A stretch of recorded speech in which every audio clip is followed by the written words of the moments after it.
lại nuôi bà đấy. Vô tới bà lại nơi ná khang rong miên đấy. Ăn miên. Mua tặng. Đây.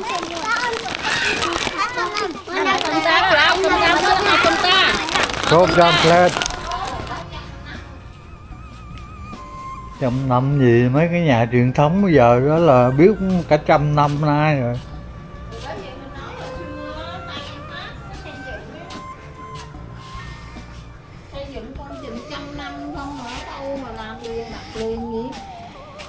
Nó làm gì nó mới có tiền ăn, nó mới hối lộ được.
Vô thì chay cái này nè môi. Sấy nó chay hôm à. Chay hôm đâu má. Gì. Cuộn đi một cái rồi vậy xây cái chay hôm đấy rồi. Nói con nắp nó. Con nắp môi nè. Nè. Mà cái đâu. Vô ai ta thôi. Vô môi. Vô môi con vô ai ôn môi nè. Bê môi hăng. Vô em bê môi hăng. Em bé nó ăn chai xí đi, cục chai tại trong bàn. Thì gọi rừng luôn đó ta. Thế cho anh những Nó. Em là dây vô nó. À, côn phong ấm miền chai xí ấy chai tại vô.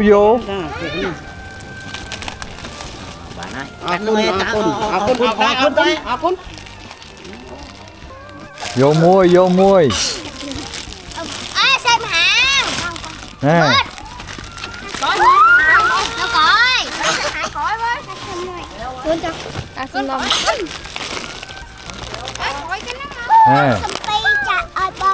À đây chua một bạn ơi. Ăn mới nè, nó ăn áo đây, áo thải đây, vô tới hãy phải chọc biết thôi. Tôi nhớ bởi vì mình chai xí đây. Nè, xảy xa.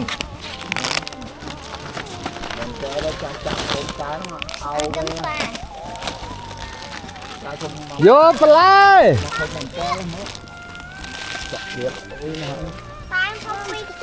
À đây, bọn hai bọn mau. Vô bà lai.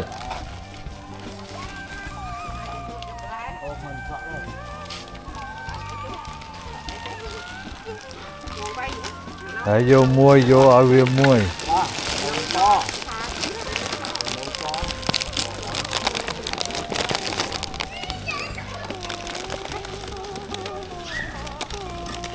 Thôi vô bà lai.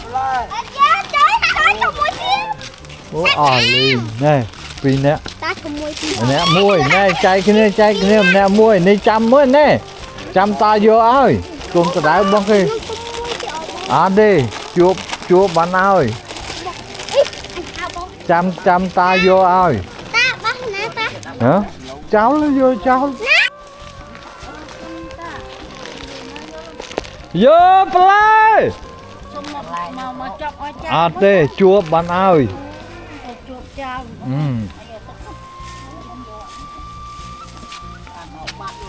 cho ông Vinh đạn là Vinh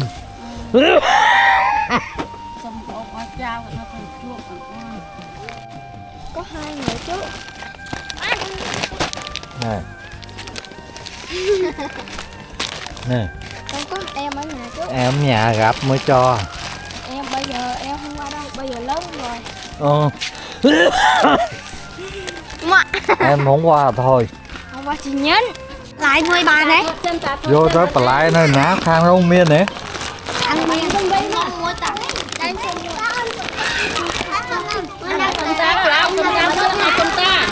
Cốp răm plết. Con ta đó, con ta. Con. Đây con bán này. Đâu ta từng ngọt mặn. Nó lọc con ta đó. Con ta, con. Chào, con ta đó, con ta đó con. Con ta dạ, dạ con. Vi, ta vi mua chia. Con. Phụ này sao? Nè. Vi, ta ơi nó vi vậy đó.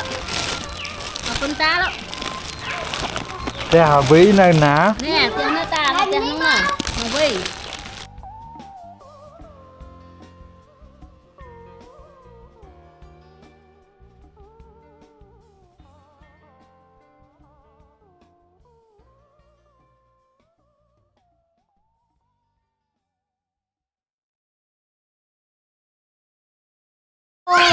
Anh cho nó mày thoát cho.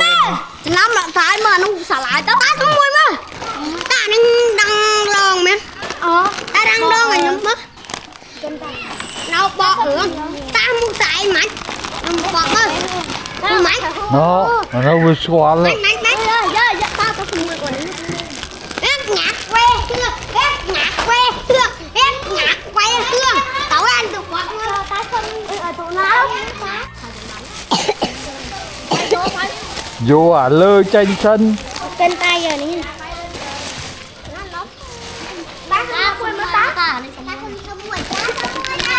Tôi mua đây à? Ăn tôi mua đây. Tao ở thôn trong này mua này. Anh ấy bán này đấy. Này mẹ. Cho na mua công an mình mà vô. Con vừa nè. Bong biết không? Vừa mà ăn mua tẹt ôn quá. Tao ăn đấy mà. Ở xuống ấy sân.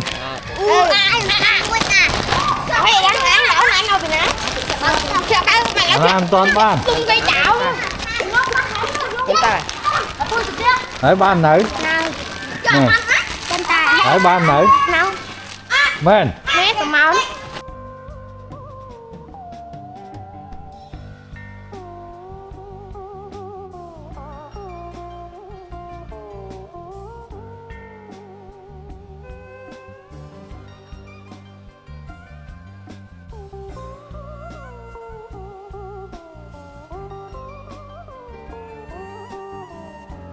Ôm nôm đó hả? Nè. Akun ta? Akun. Che akun này. Akun che tete. Som nôm. Siap mau ta? Vô nôm. Nôm mà bên nào tục mà ấy.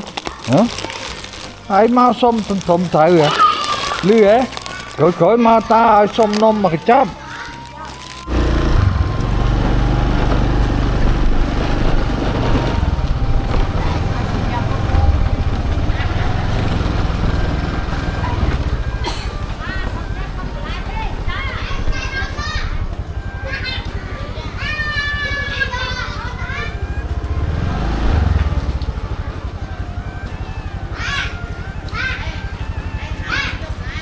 Rồi. Bữa đấy ở ập. Chùa một bạn ơi. Tao cho mua tia, ôi ập ôn cho mua tia ta. Ôn một đây ngay. Này vô một cái xuống này. Vô một cái sủa nó mi nha. Mi vô một ô đào bát vô ta. Thư bà hẹn xanh á, xa. Chưa lấy tôi chưa nè mày. Máy thua anh ấy máy. Ơi, em sao mua tia ập. Đấy, ăn toàn bán này. Mấy nè. Nè.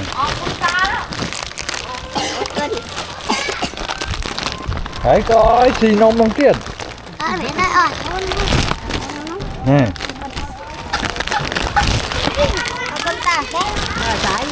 Xài mua tới. bạn